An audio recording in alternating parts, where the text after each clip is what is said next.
This is a Defocus Media production.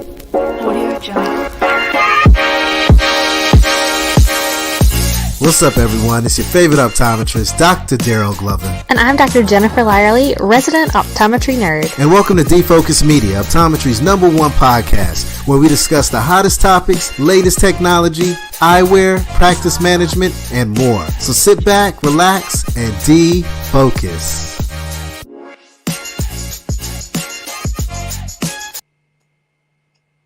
What's up, everyone? It's your favorite optometrist, Dr. Daryl Glover. Today, I'm super excited because I get to hang out with my brother from another mother. You guys have seen him on the podcast previously, but when I talk about, a true star, a true innovator, a true educator, a true game changer in the eye care industry, it's only one person that truly pops to mind that really embodies all of those different titles that I just listed. Friends and family, I'd like to welcome one of my favorite optometrists, Global Optometrist, OB Malope. OB, how are you doing today, sir? What an intro, Doc. I'm good, thanks. And how are you, Doc? Hello, everyone. What a privilege, what an honor it is to be able to connect with the eye care community through Defocus Media, optometry's #1 podcast platform. So this is a complete privilege to be here with you today, Doc. Hey, man, it's a privilege and an honor and a true blessing to be on this call with you today. You see, a lot of folks may not know that you and I, we go back. We go back quite a bit of time now, and we've created some things on a global scale that's out of the States that has really, created value to the eye care, the optometric community. And it's been a blessing to partner with you on these different initiatives. But today I really want to just focus in and talk about your journey in eye care, OB, because you have an amazing journey. Just from day one where you started to what you've built over time, it's just priceless. And I really want to just kind of walk through your journey. I really want to take it from day one to where you're at now, but also talk about the future. Because when I look at you, I look at a global optometrist. And if you're a global optometrist, that means you have the pulse of the entire world when it comes to eye care. So we need to learn from you. We need to know where this industry is going. But I want to learn how you got there, so all the other optometrists, all other eye care professionals out there that want to get into your shoes, that want to make an impact, they can have some tools and tips and resources to be able to achieve that. Are you game today, OB? Let's go. I'm game. Thank you for the compliment very, very much, sure, because the things that you're saying in your introduction about me, I'm thinking that's what I say about you. So I'm truly, truly grateful for that. Thank you very much, Doc. Hey, no problem, man. Let's get this party started. Shout out to all my friends on LinkedIn. If you're watching, feel free to shout out where you're at, what country, what state, what part of the world, because again, this is a global podcast. This is a global communication today. I'm in North Carolina in the United States. OB Malope's out in South Africa. What part in particular, OB? Johannesburg. You got it. He's in Joburg. I had the opportunity to go down to Joburg. When I tell you that it's an amazing place, it's very beautiful. I was just there for a quick, a couple of days for business. But next time I go, I'm going to hang with OB, and he's going to show me around and take me all across South Africa. But OB, let's get this party started, man. Who is OB Malope, man? If you don't mind, just kind of sharing your background. How you got into eye care. Your family, if you'd like, just paint us through the story, man, of who OB Malope is, if you don't mind sharing that, my friend. Definitely, Doc. I grew up being passionate about football, soccer. As you can see, I'm wearing a Liverpool t-shirt. So soccer, I was very good at it. I knew that when I finished matric, I was going to go international and play for my country, play for big clubs. And unfortunately, in my matric year, I broke my ankle in a soccer game, and the doctors told me that I would never be able to play sports ever again. And that obviously shattered me. But I think one thing that I've always learned from a very young age is that if you can't change something, move on. If you can't play a role in changing something about your current situation, move on to the next thing and give everything you have into that next thing. And so it was around June, July, where it's 6 months before I'm finishing matric year. I spent 2 weeks with a doctor, 2 weeks with a dentist, 2 weeks with a physiotherapist, 2 weeks with an optometrist, and so forth. So I looked at the healthcare industry because I saw myself being able to fit into anything that was health related because I was good with biology. And so I applied my mind in terms of figuring out what does each profession cater for when it comes to the longevity of the profession, and what is it that it will be able to bring for me that I'll be able to give it my best, the same way I was giving soccer. And optometry was what resonated with me the most, simply because when I spent time with optometrists, I looked at that optometrist playing a role in three different facets. They were involved in the educational aspect of their job, the health component of their job, but at the same time, there was a big retail component of their job.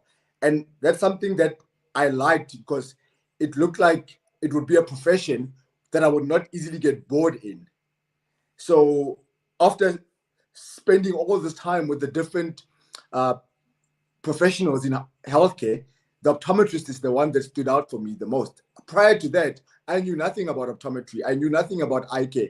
And so that's what led me into the eye care industry. And when I got there, my marks to be able to enter optometry school were not good enough. And they never accepted me. And I only applied to one school. They never accepted me into optometry school.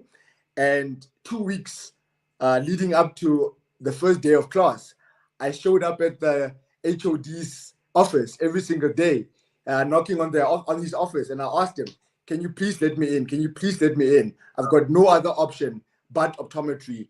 And every day they kept on saying no. Every day they kept on saying no. And I said to him, "My marks might look like they're average, and that I will not make it in optometry. But one thing that you need to know about me is that whatever that I put my mind to, I'm going to excel in it, and I'll give it my every best." Because I learned, I was in grade 10, that being average is a sin. So that's how I've always looked at things, that average means that you're doing something wrong. So after 2 weeks of negotiating with the HOD, he eventually let me in.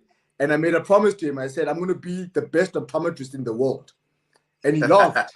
And that's where my global focus then, I think, started. It started from way back then, just with my attitude in getting into the eye care industry. I went into the eye care industry knowing that I'm not like other students. I went into the eye care industry knowing that I'm a step behind them. So me being in the eye care industry as a student, I knew that whatever that I'm going to be able to do from that moment onwards had to be over and above what was the normal expectant way of doing things. I had to go beyond what was expected as a student. And so that's how my eye care journey began, Dr. Glover. Hey man, you know what? It's crazy. You tell me this story, you share this story, and believe it or not, our stories are very similar. When I first applied to optometry school, I applied to several schools and I did not get accepted. Wow. They told me I didn't have what it takes. My grades weren't up to par. My OAT, the optometry admissions test, it did not. It wasn't hitting right. They were like, "Nah, peace," right?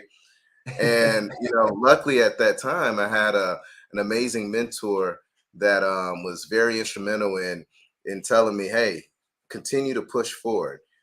There is a program at a school that you should try to get into," which I got into, and show that you can do the coursework.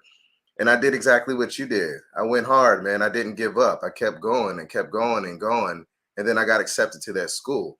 So, Wow. if I didn't have that mentorship at an early age, if I didn't have a strong support cast at home telling me that I could do whatever the hell I want to do, you would not see your favorite optometrist today. Just like in your case, you wouldn't see that global optometrist today, right? So, something that I really want to take from what you said and what happened in my life is that you never give up. And I love that you said average is sin, right? Sometimes we get very comfortable in life. Stop being comfortable. Every day I try not to be comfortable because I know if I get out of that comfort zone, I'm going to do something special. I'm going to do something spectacular. But most importantly, if I'm getting out of my comfort zone, I'm going to be able to help those that are around me. So I love that. And something else that you touched on that I thought was huge. I know you love soccer because that's all I see on your timeline, right? But the power of the pivot, being able to pivot and understand that there are other things out there in the world. Sometimes things happen for a reason, right? No doubt Absolutely. you were an amazing star in soccer, but look how many lives you have touched, OB, in the world of eye care. Look how many people you have helped in the world of eye care. And I always share this, and I might say this on every single podcast. You know, as eye care professionals, we get to help people with the most precious sense known to mankind, and that's sight. How powerful is that? How much of an Absolutely. impact is that, my man? But before you get me preaching, because everybody always wants to get me preaching on here or motivating and things like that.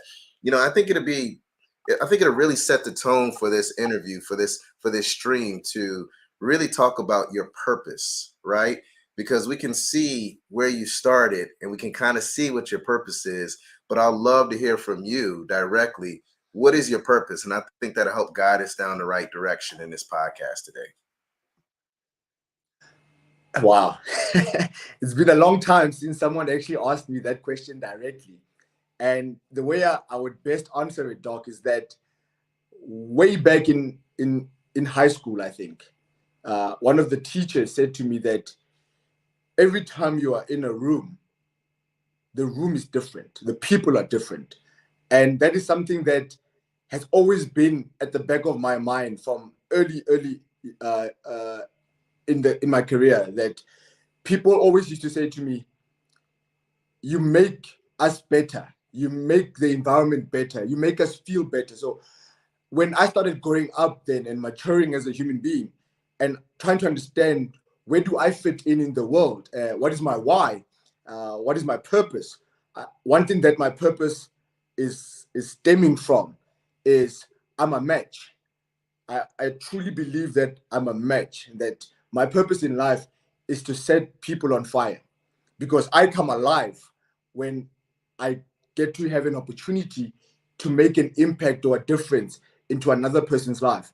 And so my purpose is birthed from just being able to make a difference in people. And optometry, the way I see it, has just been a vehicle through which I would be able to live out that purpose. So whether it be at church, for example, where I'm the church that I go to, where I'm planted, I serve in the ministry of helps. So I'm an usher at church. I'm not in the counseling ministry. I'm not in any other ministry. I'm in the ushers. Yeah. That's where I feel like I can be able to talk, use my hands, use my time, in order to be able to make a difference in people in multiple ways or numerous ways at the same time. So when I looked at it in my eye care career, back in varsity, in optometry school, I was selling T-shirts, I was selling perfumes, I was creating one-page websites for other colleagues or other students.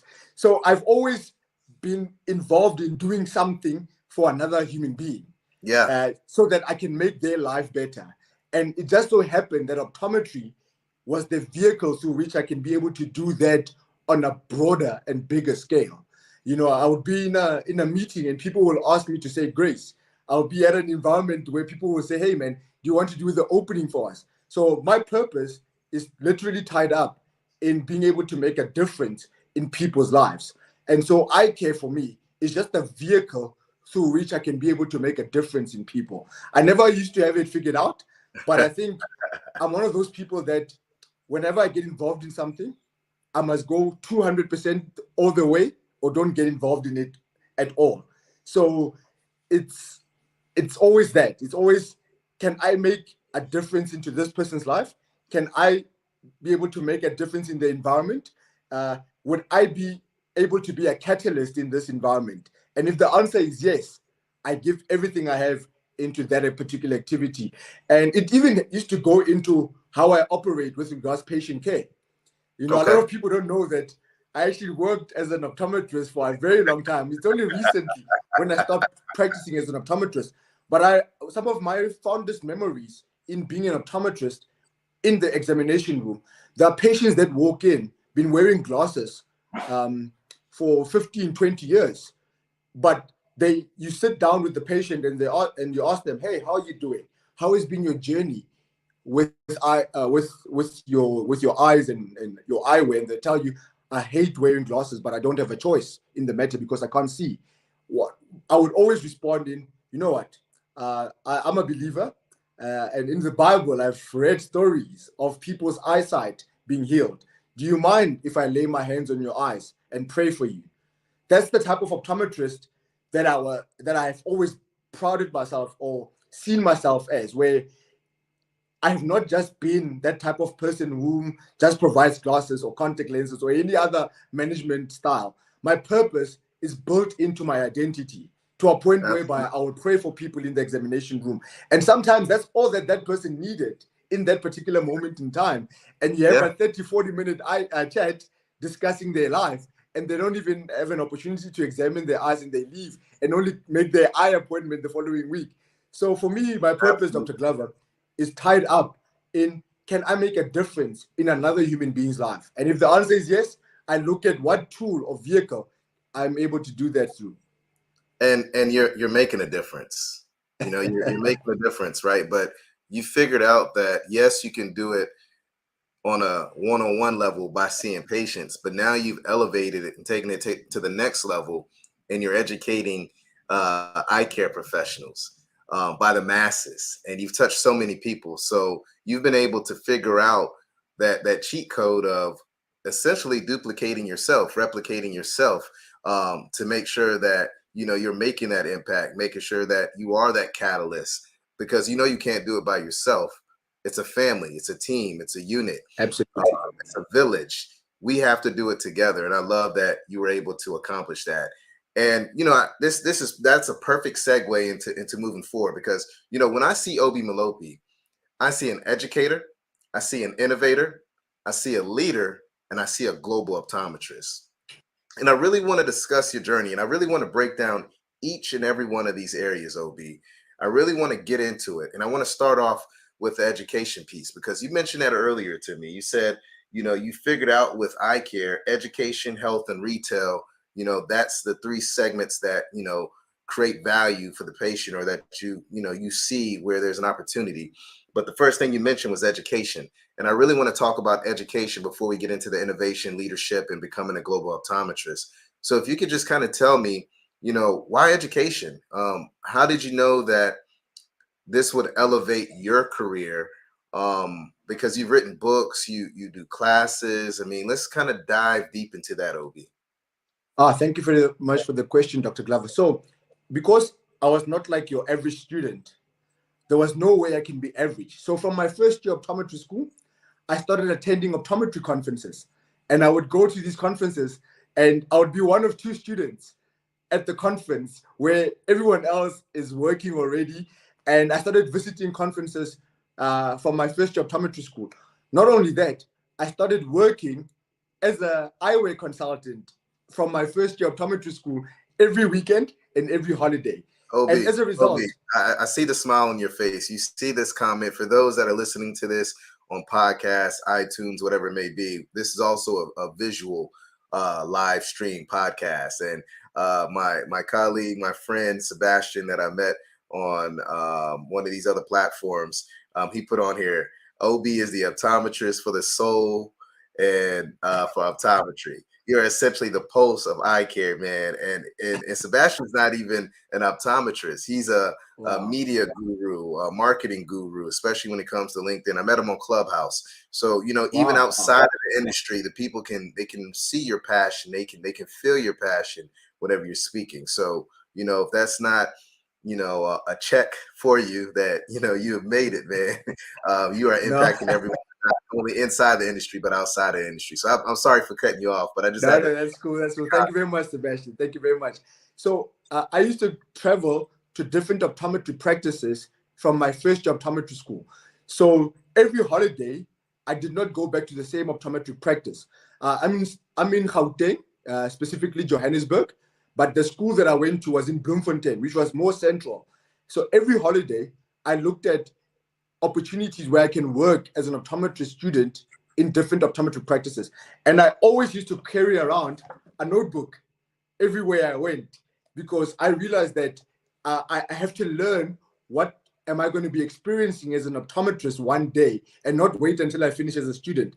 And one thing that I realized from my first year optometry school was that what we were being educated on, Doc, in the optometry school was not what the optometrists are doing in their practices. And so that stuck with me for a very long time, first year, second year, and third year. And in my third year, Dr. Dirk Boyson stood up in the class and asked us that question of how do you define optometry? And I said to him what I said to you. I said, optometry has the information that you have to know before the patient walks into the optometry practice, the information that you need to be able to apply in the examination room, and then you have to wear your sales hat when the person walks out of the examination room. And I realized that most practices struggle with implementing all three components at every single point in time. So then he said to me, Obi, if you can be able to have a business, this was 2006 in my third year optometry school. He said to me, Obi, if you can be able to have a business that can be able to teach people what you have just said, you will thrive and you will do well in that particular business.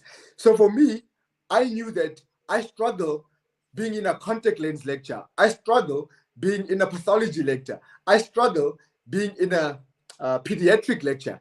But I absolutely love pediatrics. I absolutely love contact lenses. I absolutely love pathology. So how can I bridge the gap for people that were just like me in terms of education? From an education point of view, you might not be able to be knowledgeable and apply yourself the same way that the other students can apply themselves, but you love being in practice, implementing the work. So the idea of simplifying complex content that we are all learning in optometry school started way back in 2006. And that's what led to that initial part of saying, wait a minute, how about you start writing books that will simplify all these complex matters or subject matters for the everyday optometrist who finishes optometry school, goes into the marketplace and thinks to themselves, wow, how do I apply all of this? So that's how the book strategy or approach started. I wanted to educate people that were going through optometry school struggling the same way I did. For in case you don't know, Dr. Glover, it took me 5.5 years to finish my 4-year degree. I failed my third year and I failed my fourth year again. And when I look at where I was failing not from the practical side, but from the theory side. So the books that I started writing, the content was built from the time I was in university. And I then spent all the years in practice fine-tuning what was difficult about the stuff that I was learning to make it simplified for the next generation of optometrists so that they don't have to go through what I went through. The final year optometry student can sit in their 4th year class learning from all that complex textbooks, but be able to pick up a Vision Straight book that simplifies all the difficult stuff that they're learning and be able to put them a step ahead of their classmates. So that's how I look at education. I look at education as something that is very, very important, but it needs to be simplified. You know why it needs to be simplified, Doc? Because when we sit in front of the patient does not care about our educational background. The patient cares about how do we understand their problem? Can they understand what we are talking to them about? Can we be able to communicate with them at their level? Can we be able to showcase what is it that they're going through, why they're going through what they're going through, and what is required for them to solve their particular problem? So then if you can't be able to do that, then all that education that you know means absolutely nothing to the patient. So for me, education was, how do I bridge the gap for the practitioner and the patient? And that's how that started, Doc. Yeah, I love that, OB. I really do, man. And when you think about what you just said, I mean, it's so powerful, right? Just sometimes we don't think about the patient. I know it sounds weird, but we don't think about the patient when they're in the exam room. We kind of go into that exam room and we look at the chart ahead of time and we already know what we want to say. But to your point, sometimes a patient just needs to have that conversation, right? As optometrists, we're not only eye care professionals, but we're also psychologists, right? Absolutely. We sit down, we have conversations with people, and we're there for them, right? We're leaders in our community. We show up for them when they need support. And sometimes we just have to, get out of our own way and just actually focus on the person that's in front of us. It's funny that you mentioned this stuff about, patient care. I actually had the opportunity to speak at Indiana University virtually this past Friday, and I gave a speech on how to really be successful in patient care. And the one thing that I stressed, OB, was that you have to understand the power of the doctor-patient relationship. And I really broke down this concept by breaking down the word patient. And I looked at P as being able to really prioritize care, which I got from my team over at my eye doctor, right? Yeah. Really just putting that patient first, putting them on the pedestal, being prepared, getting through optometry school, right?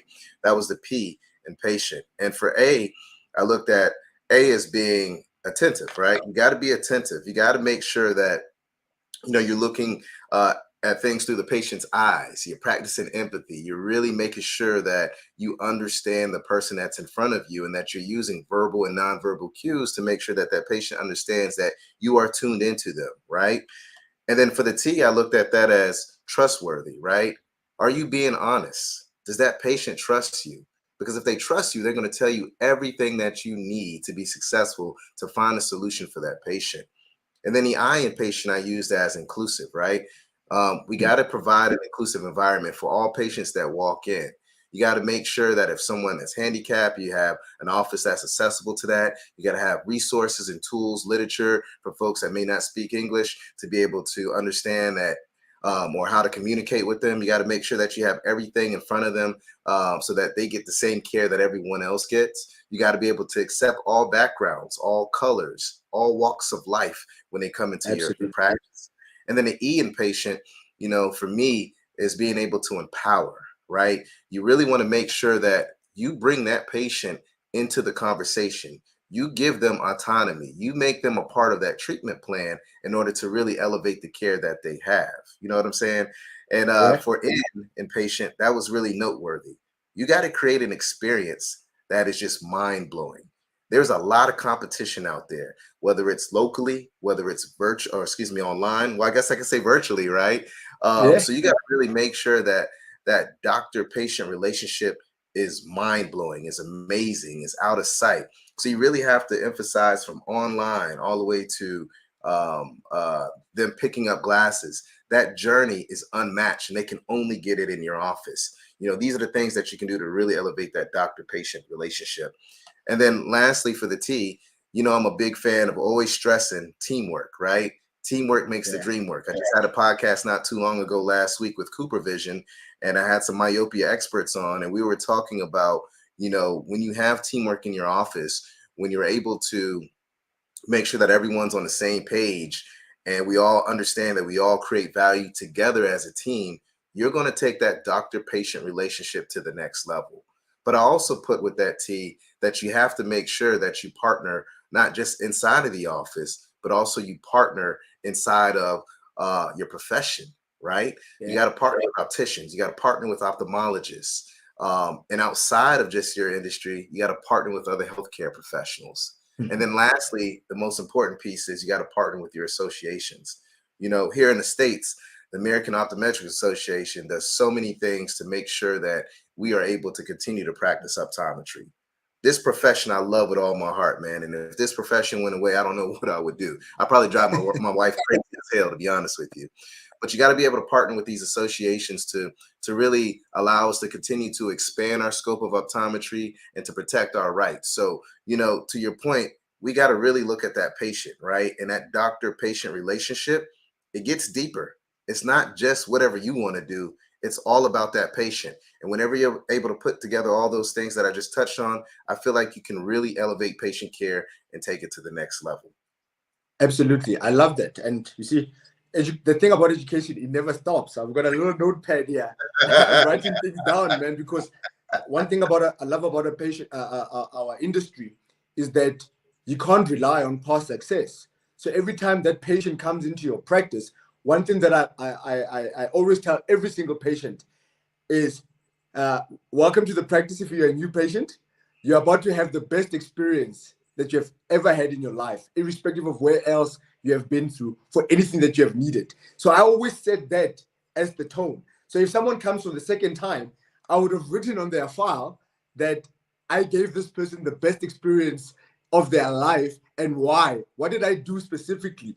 So you create that expectation that you're not just going to treat a person that sits across you as by the way, because it forces you to become intentional. It forces you to want to be able to go further than the norm. And I love this, what you've just said now. I've written it down. I'm stealing it, Doc. I'm going to cut this piece of the recording and attach it to all my stuff that I do. And I'll give you credit for it, Doc. So thank you very much for that.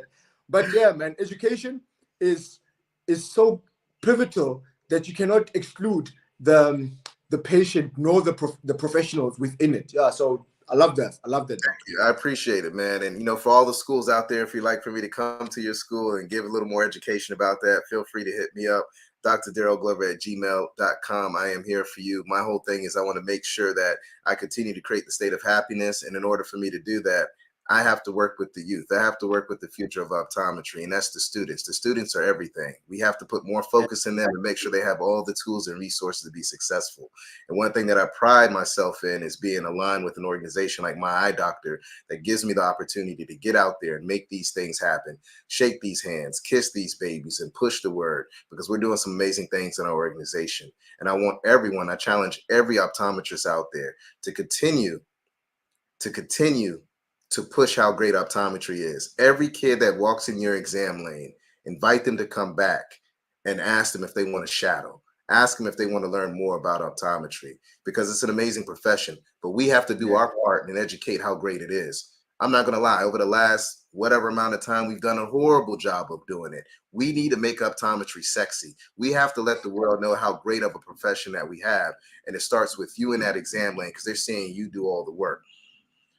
Again, Obi, I digress. I'm gonna stop preaching. Something that I wanted to jump in on is, these books, man. You've done a phenomenal job when it comes to writing books, and I would love to just maybe get a high level perspective in regards to your books. I'm gonna pull them up on the screen here. It looks like we got about 5 books here, man. If you can maybe break down from top to bottom, maybe 30 seconds to a minute, what each book is about and what value that it can create for eye care professionals out there.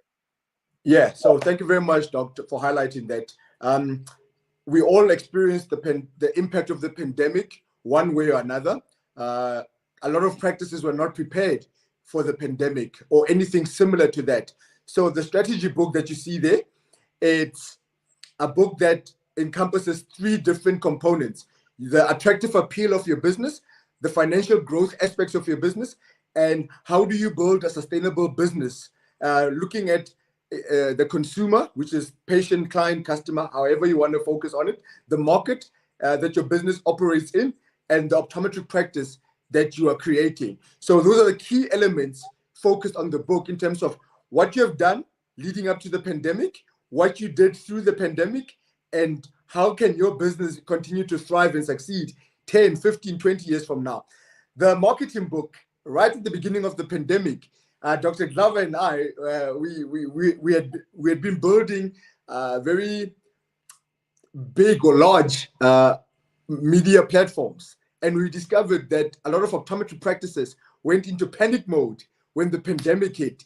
They realized that they had websites, they had brands, they had social media, but everything was all over the place. So the 2 of us collaborated, and we created a very practical tool where we focus on each and every single component of your marketing strategy, from a digital media and on a one-to-one marketing perspective, in terms of what is it that you need to be focused on from your optometric practice to continue to excel in this uncertain economic environments that we're all finding ourselves in. So the book is very practical. It touches on all things marketing. That was a book that I absolutely love doing with you, Dr. Darrell Glover, because and the nice thing about the book is that chapter 10, here we go, Doc.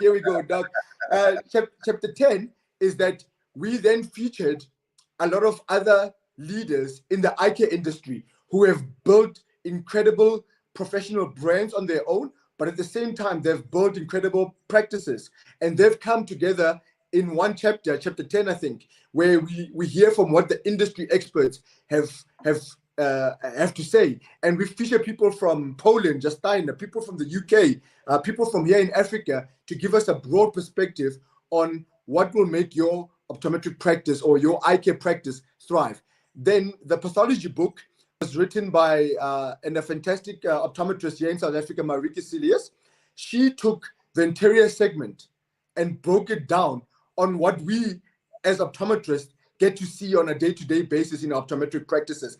And she took all the conditions that we can encounter from the anterior segment, and she broke it down in terms of what to look for, what it looks like that would be similar to it, how to manage it, how to follow up on it. So it's a very practical book. It's a conditioner page.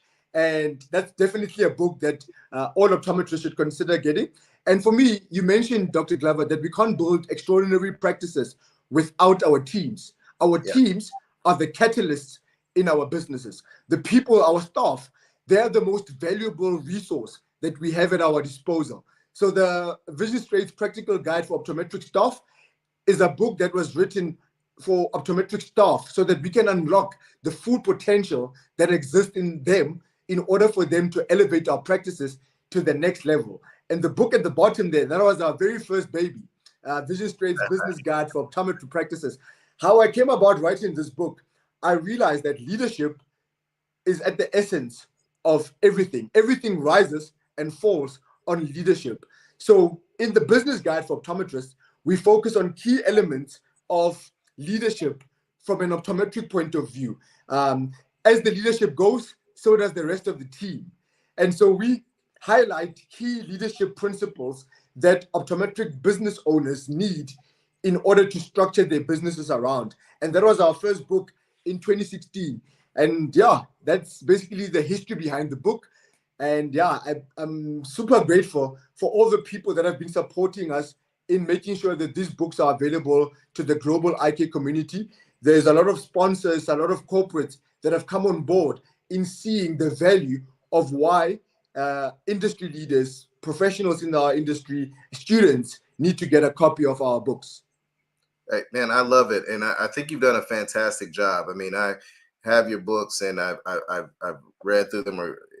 And the one thing I love is that it's in a language that I can understand. And I know that was intentional because of what you experienced in school, right? Yeah. And the thing is that I love is that you captured something that everybody thought, but no one was vocal about, right? So now you have a platform, a book or books that people can go and read and continue to become great eye care professionals because it's easy to digest, and that's what's needed. Now, something that I want to pivot to, and this was a part of the main things that I wanted to touch on today, is leadership. You mentioned leadership, a minute ago, and you're a leader, OB. I mean, it's no doubt about it. And I really want to kind of walk down your leadership journey because it's fascinating just to see the impact that you've made globally. For those that don't know, OB and I, we've known each other for probably about 4 or 5 years now. OB and I actually, yeah, right. We actually created a business together abroad. And believe it or not, OB and I have never met in person. It's crazy, eh? We have never met in person.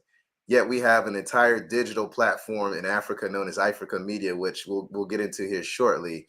And we've broke bread together, but we've never met. And the reason why I wanted to partner with him was because of his leadership.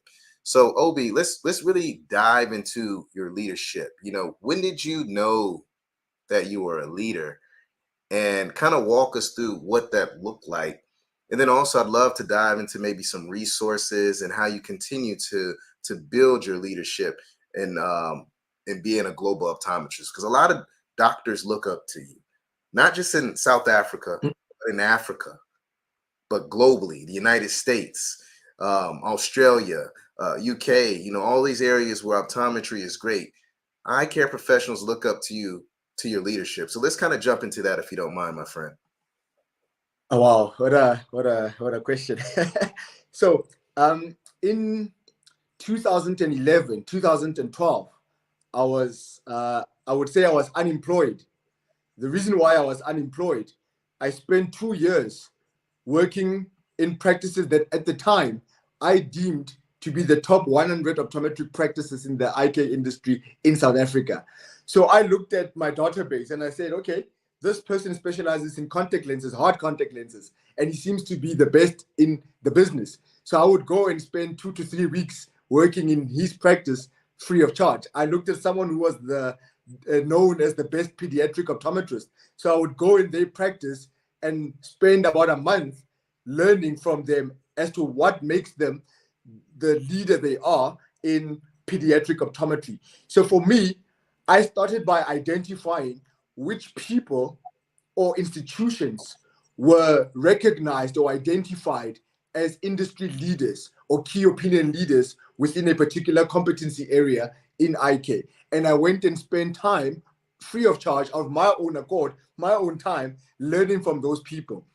And I started just taking notes in terms of how can we have more people doing that which that person was already doing? How can we make sure that what this person has managed to build, we can have 100 other people do the same thing or go further than what that person has already done? So for me, Right. I looked at leadership from how can we bring the ladder down? How can we create a space for the people that are already at the top of their game to reach more people? And I realized that what was a hindrance to a lot of people in the eye care industry was access. Remember 2011, 2012, there wasn't social media the way it is right now. There wasn't websites that existed the way they do it right now. There wasn't YouTube that was as popular today as back then. LinkedIn, I was not even on LinkedIn in 2012, you know? So I just looked at leadership as we have a lot of industry greats who are limited to their small community and are not willing to come down and reach the next generation. And I realized that I don't want to be a person who identifies a problem and not do something about it. So I raised my hand, Dr. Glover. I said, let me be the bridge between those people that are already miles ahead and the next generation. And whatever else that I do, it has to be going through me. And that's how I approach leadership. And it's the whole thing about leadership is empower people, like you said, but through empowering people, you need to give them the tools that enable them to go beyond their comfort zone, that enable them to go beyond what the previous generation has been able to do. And that comes at a price, that comes at a cost, because how do you then, especially in South Africa, where we've got multiple cultures, multiple religions, multiple ethnic backgrounds, how do you ensure that each dynamic group can be able to benefit from what you're trying to build? And that, unfortunately, has not been an easy road. And I realized that for me to be able to build trust with the eye care community, for me to be able to show people that, hey, you can work with me like you and I are working, I had to first put in the work that people can be able to have tangible tools in their hands, hence the books. The books was my introduction in showing credibility for the eye care industry. So I talk a lot about identifying the need for the books at a student level, but I never wrote the books for students. I wrote the books for the entire eye care community because I had to make sure that when the 60-year-old business leader who has been in eye care for 40 years picks up a Vision Straight book or connects with me online, I can be able to say something to them that they can resonate with in a same manner that the 20-year-old optometry student can be able to resonate with. So what I went and did beyond the books, I submit speaking abstracts to every single conference that I can think of, even in countries that don't even speak English. I would write abstracts and send 3 or 5 abstracts to each and every single conference that exists in the world. How many rejection letters do you keep getting? More than the acceptance letters. How often do I send them? Every single week, I'm sending an abstract out. Every single week, I'm writing a blog. I'm writing an article. I'm writing something that I'm sending to organizations, institutions, and it's all focused on a particular problem area that I've identified in eye care and that I want to talk about. And you just have to keep at it, because unfortunately, with leadership, Dr. Glover, one thing that I've picked up on it is that it never stops. That's correct. It never stops, because it comes with a sense of responsibility. To whom much is given, much is expected. You just showed an image now with 5 books. There's a young student in Ghana, there's a young student in Brazil who's going to be watching this podcast or this interview that you're doing with me right now. And they're going to be thinking to themselves, I can do what this guy is doing in Brazil. I can do what this guy is doing in South America. What's stopping me? Because to whom much is given, much is expected. If I fail at it, a lot of people are going to say, who does he think he is? Who did he think he was to think that he can write books for the eye care industry, to speak at events? So I understand that I cannot know it all. I have to gravitate towards other leaders. So on a weekly basis, I'm talking to about 4 or 5 other leaders who are almost nearing retirement, trying to gravitate as much information from them as I possibly can, so that as I evolve as a leader, as I evolve as a professional, I'm not making the same mistakes that they did. I can be able to go beyond what they have experienced, so that those that are going to be coming after me can be able to do far more than what you and I are currently doing for the eye care industry. So for me, leadership, Dr. Glover, it's this. It's who can you pull people up, and can you get something from that person in order to pull forward, to push forward. That's how I see leadership, Dr. Glover. And everything that I've done, whether it be speaking engagements, whether it be writing books, it's just putting resources in people's hands. Number one, to unlock the potential that exists in them. Number two, to let them thrive in their area of competency. And most importantly, if they are operating at a next level, it forces everyone else around them to operate at another level. And it most certainly results in the patients experiencing eye care or eye health management on a completely different level. That's how I approach leadership, Dr. Glover. Man, I love this, OB. And, I love that, number one, you found the gap, right? How do we create more leaders? How do we get more value out of leaders, right? You found that gap, right? You got here and here, right? And you're that person in the middle that's creating access to leadership. And once these students or these doctors get to that point of understanding that they're leaders, to your point, that's going to take eye care to the next level, right? Because absolutely, when you become an optometrist, you naturally become a leader. And sometimes optometrists don't realize that you are a leader. You are a leader in the exam room. A patient is coming to you because you're the leader in eye care. You're a leader in your office. Your team members go to you for the answers. They want solutions, right? And you're a leader in your community. People are going to always come to you and ask, can you speak at an event? Can you give advice on this or that? And you're a leader when it comes to politics, right? You have to get out there and talk about why optometry needs to be a part of a certain bill, why optometry cannot be left out. You are a leader as an optometrist, and you have to understand that. You have to take it, and you have to make sure that you push it out and you pay it forward, right? So when you pay it forward, how can you mentor students? How can you mentor other docs to understand the importance of leadership? That's a call out. That's a challenge. Figure out how you can make that happen. Fill that gap like OB did, and amplify it, right? I love this completely. I love leadership just in general. I think it's just a fascinating concept. For me, I didn't realize that I was a leader until a little later in my career.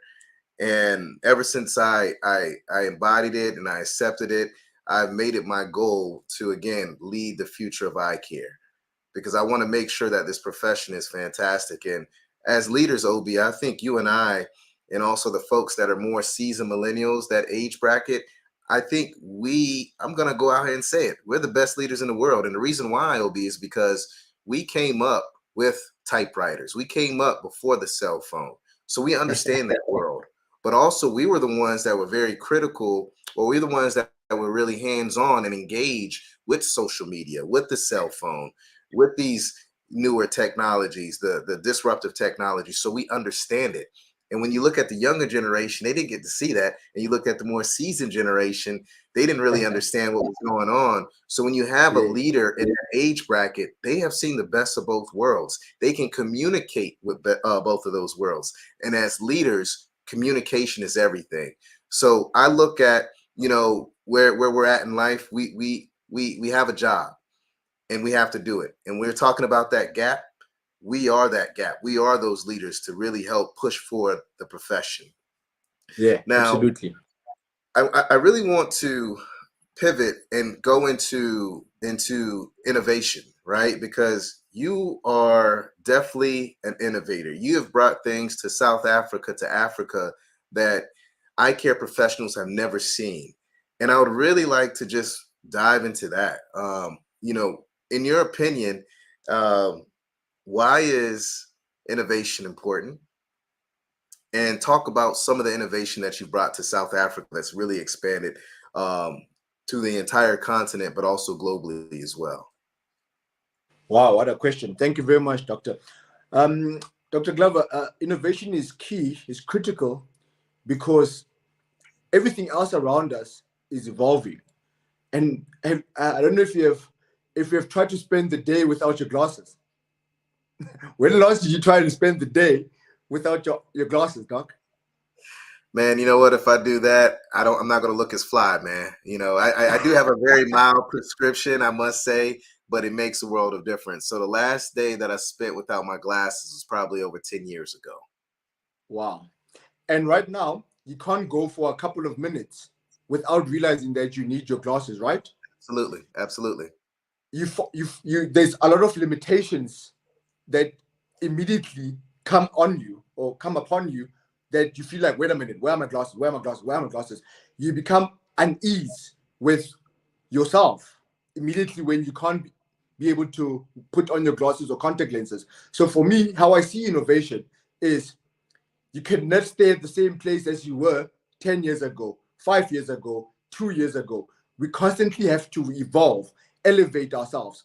And by doing so, we're going to elevate everything else that people are going to be experiencing that we have to offer. Because people are going to constantly want new things. People are going to want to experience new things. We have to make sure that when it comes to optometry, eye care, we're giving people the very best. In order for us to give them the very best, we have to produce the very best. We have to attract the very best. We have to look forward to wanting the very best. And that's all about innovation. You cannot stay the same. It's like a relationship. I've been with my wife for 18 years. It's a very, very long time. You've had to evolve all the time, you know? And I realized that if I'm going to stay the same in my relationship is going to go stale. It's going to sort of like go to a point where it's going to end eventually. How much more so then everyday things that you're involved with? So for me, I'm constantly looking at what areas of the things that I love in eye care can I be more innovative with. When I started optometry, the CPD platforms, the CE platforms, were you either attending a CPD lecture or you read an article and you have to fill in a questionnaire. Now, we decided, wait a minute, the world is going in a different direction. Why can't you make the article into a video format where someone is looking at a video of a CE lecture of something that is from someone who's talking about something that is practically happening in practice, and you're learning from someone who is in practice doing exactly what you are doing from a different country?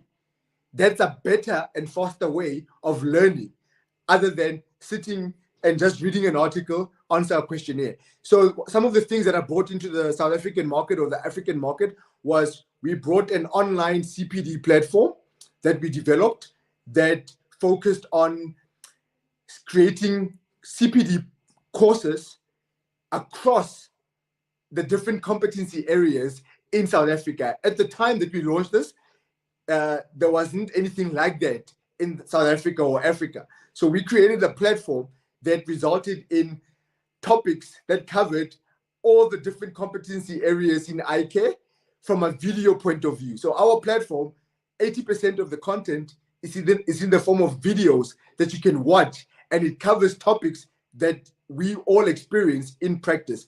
Then I took it a step further. Because I do a lot of training and development workshops, I recorded myself running training and development workshops across a wide range of topics. And I put all the content online, and I created the Vision Straight Academy, so that when you think of sales training, marketing training, patient communication pearls, dispensing, any topic that you can think about that involves interaction between your staff and your patients, all those topics that are summed up in that 2 topics. We created online content that we feature a lot of leaders from all over the world, where they record videos training people on those subject matters, and we've put it all online so people can have easy access to continuous professional development points. Because one thing that I noticed, Dr. Glover, was a problem in eye care was that we go to these CE events to get points to submit to our regulatory authority bodies, and that's wrong. You need to see online content or educational content as something that you can practically take and apply. Yes. The point should be a byproduct of what you are gaining to be able to implement in your practice. And that's how we look at innovation. We just don't create courses for people to have their CPD points and submit to their regulatory bodies. We want to put a different way of thinking in people's minds, so that when they're sitting in front of the patient, they are looking at their patient as, wait a minute, this person has multiple genes. This person has multiple shoes. This person does not only have one set of clothing items. Why is it that they only have one pair of glasses? Why is it that when they come for the annual eye examination, they can't look at themselves as, in August, I'm getting this pair of glass with this particular features on my lenses. But in December, I'm going to come for the contact lenses. In April 2023, I'm going to come for the sunglasses. In August 2023, I'm going to come for the 3rd pair of glasses or optical wear. So for me, we create content that enables the staff members and the optometry professionals to be empowered, so that they can provide optometry patients with solutions that elevate their visual experience, their visual performance, and not just seeing a patient as someone who needs a pair of glasses, but someone who actually needs continuous solutions that elevate how they experience the eyewear environment or visual environment. So everything that we do from an innovation point of view is, does it elevate the profession? Does it elevate the individual? Does it take the patient experience to another level? Then we go and do it. That's how I approach innovation, Doctor. Fantastic. You know, the main thing that I took from that was elevation, right? Absolutely. How elevate the patient experience through innovation. How can you connect the dots for that patient that's sitting in front of you? How can you educate them that you're finding a solution for them to make their life better, right? OB, I have this conversation with students all the time. I have this conversation with new docs all the time. And the one thing that I tell them that I really love that you touched on is that you need multiple pairs of eyewear for the different activities in your life. I prescribe per lifestyle, right? I always use this whenever I'm talking to my patients, and some of my patients may be listening to this because they follow me on LinkedIn and different social media platforms. But I always say this, you know, you got shoes for work, shoes for church, shoes for turning up, right? It's the same thing with the eyewear. You got glasses for work, for church, and for turning up. They're all different glasses, and you have to look at what activity you're doing with your lifestyle. And it's my job to prescribe a solution for you to accommodate that lifestyle, to make sure that you're elevating that experience, right? I think sometimes as eye care professionals, we get so transactional that we forget that we are really more relational, right? And to build that relation, you really have to do digging in regards to that patient's lifestyle and understand that patient. But the only way you're going to be able to do that is if you actually connect with them on a personal level. And when you're able to connect with them on a personal level and develop that relationship, then you can truly elevate that experience, because they're going to tell you everything that you need to know to give them the solution to elevate their life. Now, they may also add in all the drama that they hear at work, the drama at home, so and so dating this person and that, which, I take a little bit of that because my wife loves reality TV, and sometimes I get reality TV in my office, right? But the whole thing is, everyone listening, make sure that you use innovation to your advantage. Yeah. Patients are coming to you because they want the best products, the best innovation to elevate their lifestyle. And through innovation, you can really elevate that patient experience. That was golden, OB, golden. Yeah. So, OB, man, you're dropping gems in here, man. I mean, we've touched on education, we touched on leadership, we touched on education, leadership, innovation, all of those things.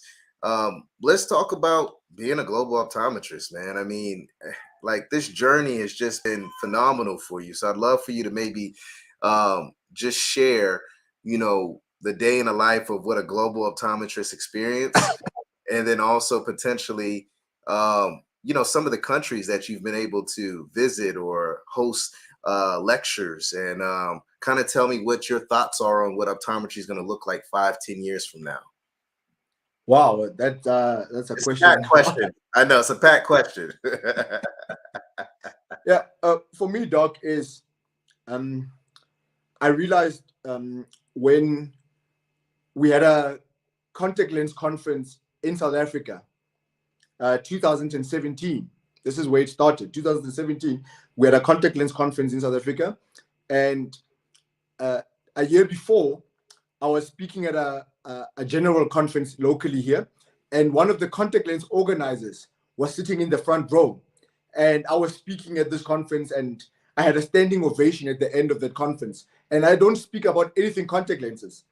And at the end of that lecture, Annalise, she came to me and she says, "You know what?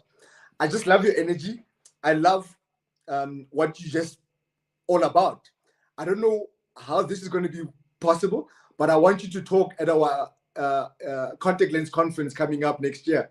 And we don't even know what you're going to talk about, but we just want you there to talk about anything you want." So that's how I started thinking differently. And I decided, how do you then turn your practice into a contact lens institution? Because at the time, I realized that a lot of practices, they don't know how to prescribe both contact lenses and spectacles to patients as a management solution. It's as if it's either this or that. So then I decided, I'm going to go to this conference and show people how to prescribe both as a number one option for patients, including sunglasses, of course. So come to the conference.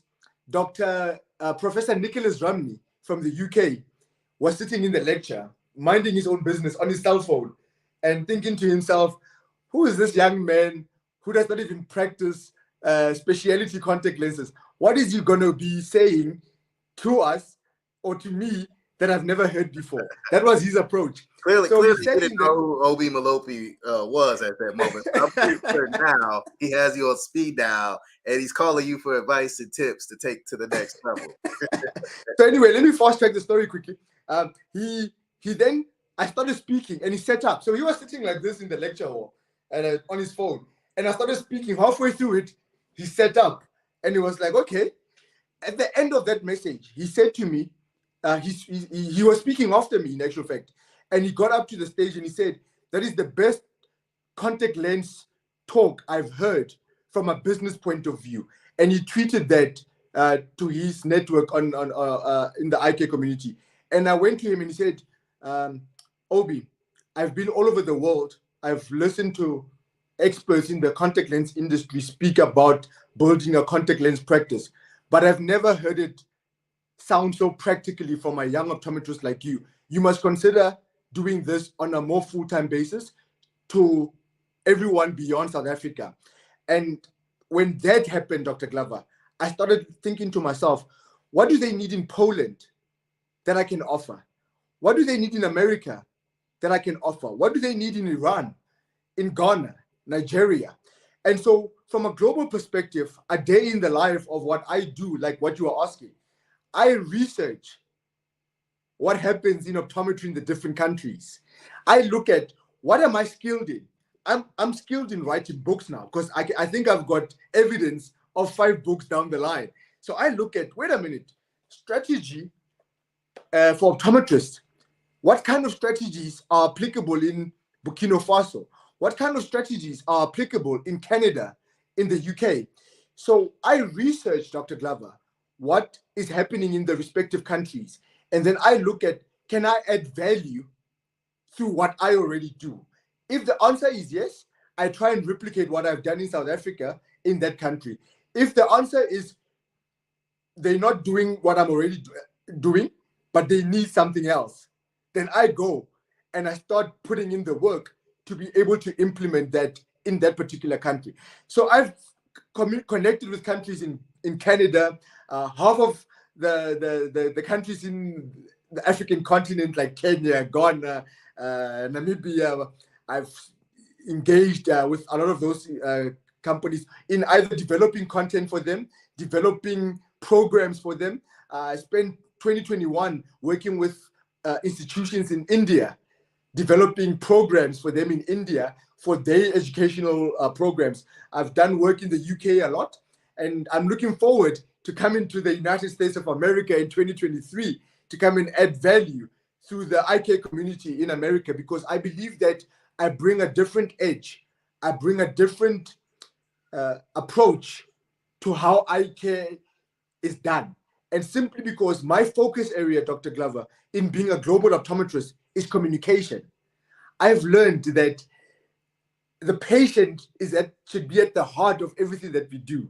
And if you understand the patient, you have to understand that the 50-year-old Indian patient responds differently from the 23-year-old Caucasian male who comes from a wealthy family compared to the 46-year-old Asian lady who comes from a semi well-off family or not so well-off family. Each and all of these patients respond differently to different communication tools. But okay, do you really care for that patient that's in front of you? And so I've built up a wealth of resources, tools, programs that focus on patient care and how we should be communicating with patients in the different categories that I can list. And so that's what I specialize in.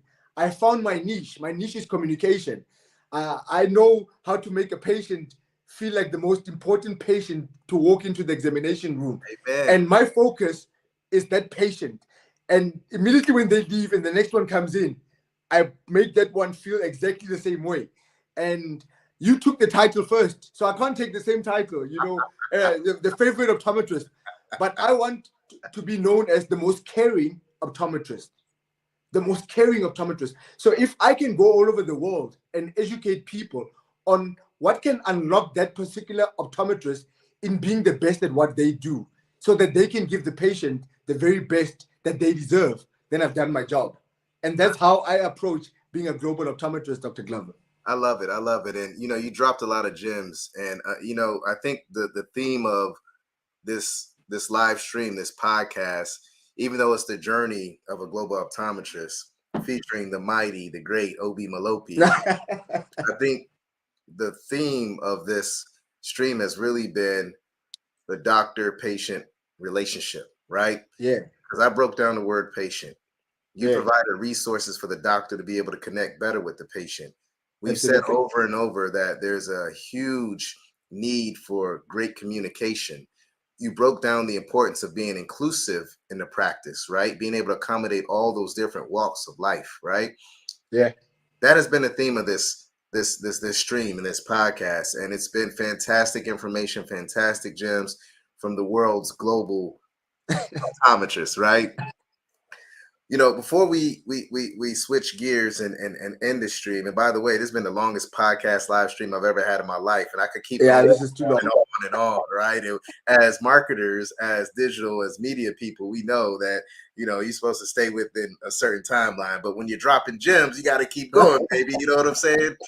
But before we end, man, I really want to just get your perspective on what optometry looks like on a global scale 5 to 10 years out.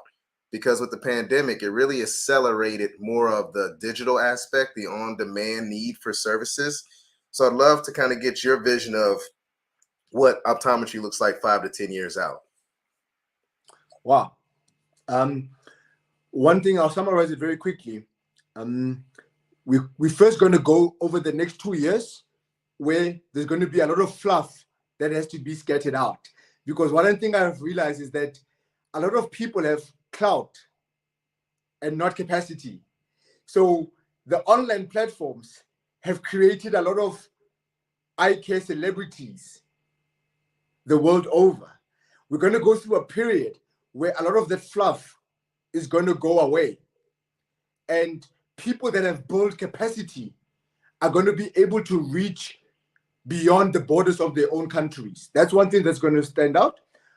A secondary aspect of it is going to be Africa is going to rise on the global eye care stage like never before. People are going to be amazed at what's going to be coming out of Africa, Dr. Glover. They're going to be shocked when they look at, oh my goodness, I did not realize that's what's happening in Kenya. That's what's happening in Ghana. That's what's happening in Nigeria. Because I believe that the global eye care community, as a result of the exposure that Africa media is giving, a lot of new leaders are going to emerge who are operating at a completely high level of excellence that the global eye care community is going to be exposed to very, very soon. The bridge between speakers only speaking in their respective countries is going to come to an end. More speakers are going to come across the different borders. You're going to see a lot of the likes of Dr. Daryl Glover, the likes of Dr. Essence Johnsons, the Jennifer Chins of this world, the Jennifer Lileys of this world. They're going to find them speaking in countries that they never imagined themselves speaking in, on topics that are relevant to eye care globally. So I believe that the eye care community is going to be made smaller. And it means that organizations have to step up. Organizations that have been dependent on their legacies for 10 to 20 years behind us are going to realize that, wait a minute, we have been average for a very, very long time. New entrants into the market are coming who are bringing a new flavor to how things are done. And that's what I believe is going to be happening in the next 5 years, actually, in the eye care industry. The industry is going to be made smaller. Africa is going to be recognized as a global player on the eye care industry, and more leaders are going to be speaking across borders like never before on topics that are relevant to what's happening in eye care right now. That's what I believe is going to be happening, Dr. Glover. And African media is going to be one of the biggest media players in the global eye care landscape, because Africa is an emerging market. More companies are realizing that for them to be able to grow to the next level, they need to come to the continent of Africa. The people in Africa are realizing that, wait a minute, what we have to offer is bigger than what the world has. So as both sides are happening, African media, I believe, is going to play that bridge that I mentioned earlier on. And I hope that more players will come into the industry here in Africa from a media point of view, because that will elevate the standard of communication, the standard of media and marketing on a different level altogether, Dr. Glover. Fantastic, Obi, fantastic. And, you know, the one thing that I love that you're really saying is that we're going to prepare and produce a more inclusive eye care industry, right? Yeah. Start talking about bringing folks from different countries and everyone collaborating and working together. That's different thoughts. That's different mindsets. That's different education. That's different ways of doing things. But at the end of the day, that's going to create a better patient experience, a better doctor-patient relationship. It's going to elevate eye care. And I love it. And when you take that same concept, that same mindset, and you sprinkle in all the technology that's going to come along with it, and we got something exciting ahead of us. And I'm super excited to be able to partner with you on Africa Media, but also to partner with you to continue to spread the word, to continue to spread the gospel of how great optometry is, and to continue to lead this industry and find new leaders and give them opportunities to share their story. And I'm going to continue doing that on my own on Defocus Media. And I know you're going to continue to partner with me to do it on Africa Media. And we're just going to make this industry great. But it takes a team, it takes a family, it takes a village. So anyone that wants to be a part of this movement, feel free to reach out to OB and I. We are here for you. We're here for the industry. We want to see our industry continue to thrive and grow. Again, we got the best profession in the world. Let's act like it. Let's own it. Yeah. Let's take healthcare to the next level, folks. Obi, this has been fantastic, man. I don't even want to end this, but I know I have to end this. But I have some exciting news that I love to share. OB Malope, the Global Optometrist, is joining the Defocus Media family. He will have his own podcast on the network. It's a masterclass series. And OB, if you don't mind, just really kind of sharing what that looks like, because you've already created some amazing content. You've had some great guests on there, like Dr. Adam Ramsey and some other folks. So if you don't mind, maybe giving an overview of what that podcast is going to look like and what kind of value it's going to create to other eye care professionals out there as well. My passion is to see optometry industry, or the eye care industry, operating at the highest level of excellence and transformation. And what we have been doing with, or what we're going to be doing with the masterclass series, through my network, Dr. Glover, of having the privilege and the opportunity of connecting with different leaders from all over the world.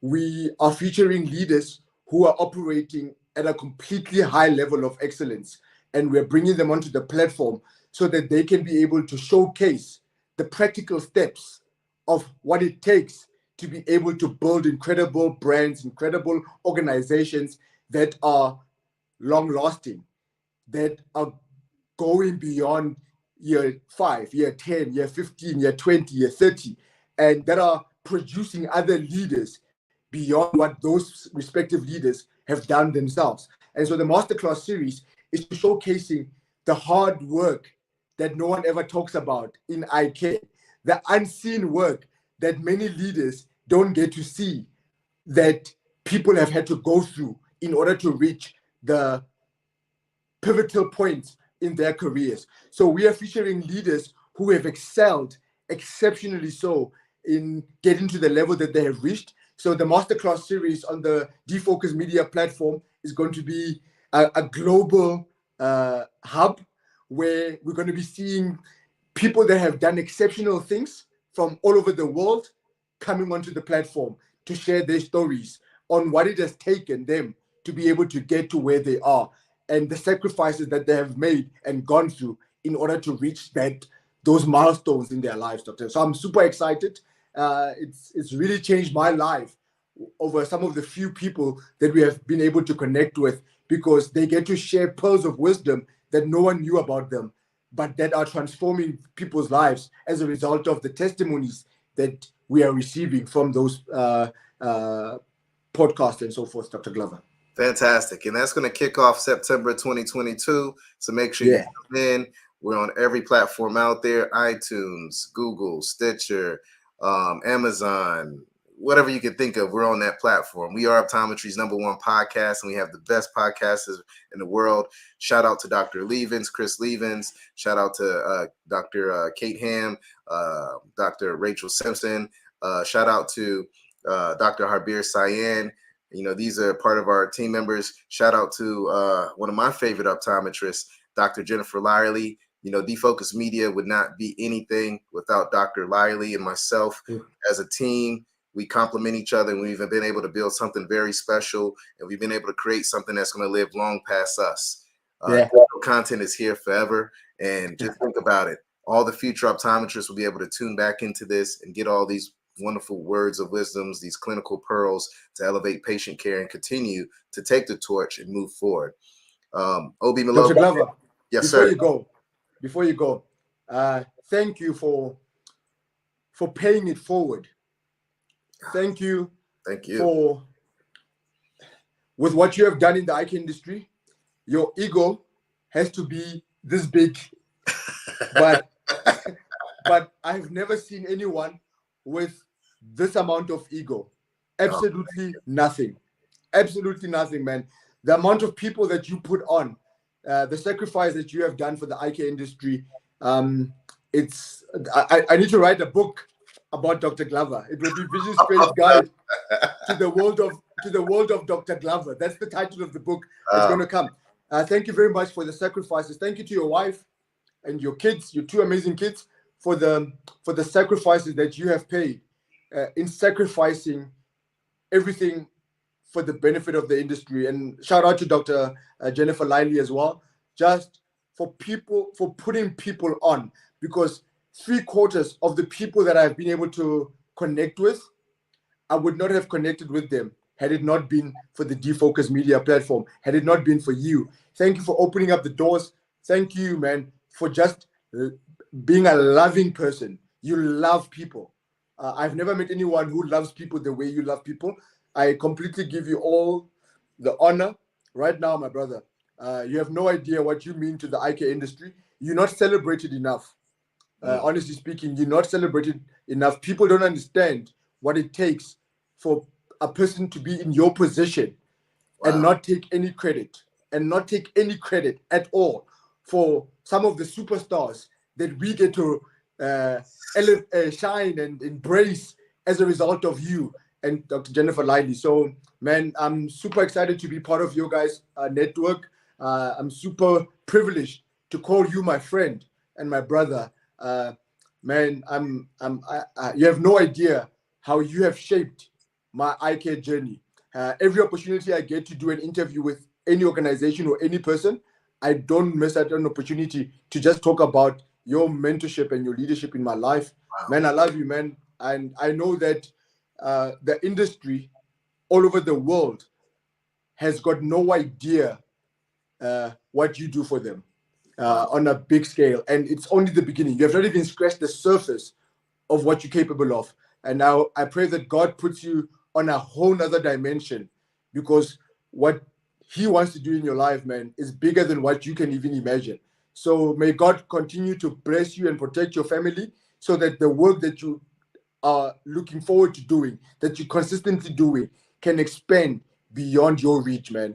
You are an incredible individual, and I pray nothing but blessings upon your life right now, man. I know this was not scripted, man, so I apologize if we're going too long, but you are a gem to the eye care community, man, and you need to be celebrated more, man. We love you, we appreciate you, man, and we would not be the eye care community that the world knows without what you have done for the eye care industry the world over. So may God continue to expand your territory, man, beyond what you're experiencing right now. Wow, man, just many thanks for those kind words. You got me almost over here tearing up, man. And you know, I show emotion, but I always hate to cry in front of people, man. But I do cry. But I just want to say thank you so much, and everything you said goes right back at you, man. I mean, you're amazing, OB, and you know, I love you as well, man, and I love everyone in the eye care industry. And as a family, as a village, we can continue to make this the best profession in the world. For all those out there that want to get to know OB better, you know, follow him on all social media platforms. OB Malope, that's OB Malope. That's Facebook, Instagram, LinkedIn. Be sure to follow him. He is dropping some amazing content. He is truly the connection to the world for optometry. Anything that goes into Africa, you need to go through him if you want it to be effective. Thank you again, OB. It's your favorite optometrist, Dr. Daryl Glover. Everyone stay healthy, positive, and blessed. And until next time, peace. All right, colleagues, and it's a wrap. Thank you dearly for hanging out with the Defocus Media team. We hope truly something resonated with you. And if it did, be sure to give us 5 stars and make sure you follow us on all social media platforms: Facebook, Instagram, Twitter, LinkedIn, you named it. And our handle is at Defocus Media on all platforms. And until next time, be sure to keep it 2020, and we look